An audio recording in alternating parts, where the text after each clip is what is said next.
Given the situation with the minutes, perhaps it's best I record myself. We record it anyway, Mark. Yeah, well, maybe, maybe not. Thank you for permission to speak. I'll be extremely brief. The green and blue infrastructure has been promised for years. In July 2013, the leader of the council told full council that it was coming to executive in July. Here we are, 18 months later. I'll just ask one specific question. In March, an action plan is coming alongside the strategy. You mentioned that there's been engagement with stakeholders about that action plan. I subscribe to Friends of the Earth newsletter. There's been no mention there, for example, and Friends of the Earth is one of the partners that the City Council is always banging on about.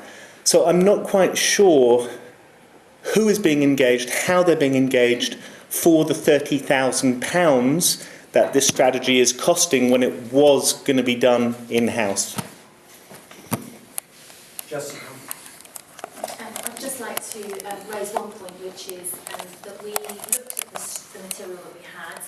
We worked very closely through Manchester Research and Future to develop the evidence base earlier this year. And having looked at that, we determined that we wanted some external expertise to help look at the economic case for green infrastructure. It's very easy to make the environmental arguments, and we can do that, but we wanted to bring something new to this subject and to use that evidence base for the future so that we can draw in additional funding and have that evidence base so that we can make the case for green infrastructure as part of a livable city. I think that that's money well spent, and it's not expertise that we have in-house to do that. So I'm very comfortable that we are going to have a better strategy as a result of doing that.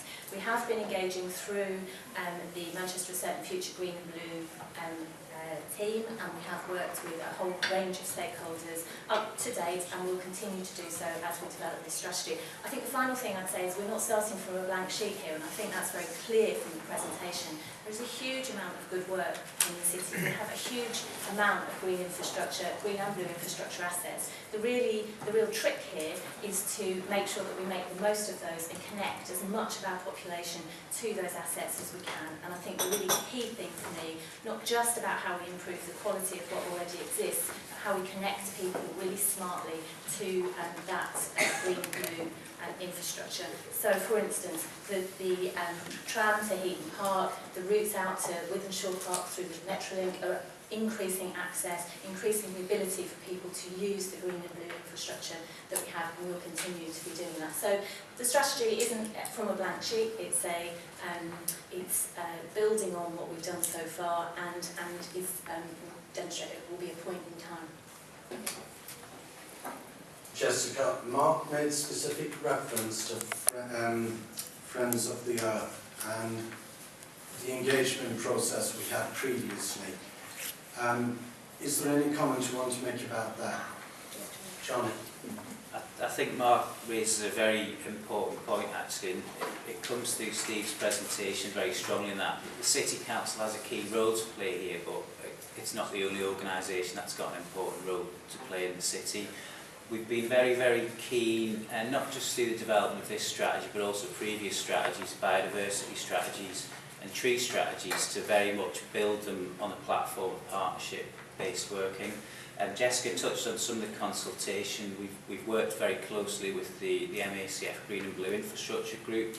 We've also established another stakeholder consultation group to run alongside this process. And we've also been in regular dialogue with Greater Manchester colleagues to ensure that the approach we adopt here is consistent, and if it's leading the way, can it be used to scale up this new innovative approach to the city region scale. Mark's made reference to Friends of the Earth. I dare say there'll be a number of other stakeholders who might feel they've got something to add to this process, so we'd be quite happy to receive any suggestions, either within this meeting or outside of it, so we can make sure that we extend a hand to them.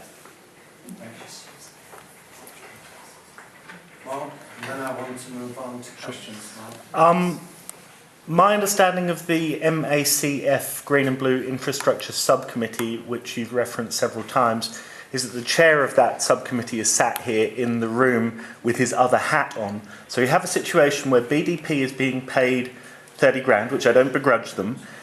When asked about stakeholder engagement, the first thing you both said was, well, we're working with the MACF subcommittee on green and blue infrastructure, but that's the same people who are doing the consultation. I'm not asking a question, I'm just making the point that you haven't engaged outside a very, very charmed circle. And I have nothing else to add.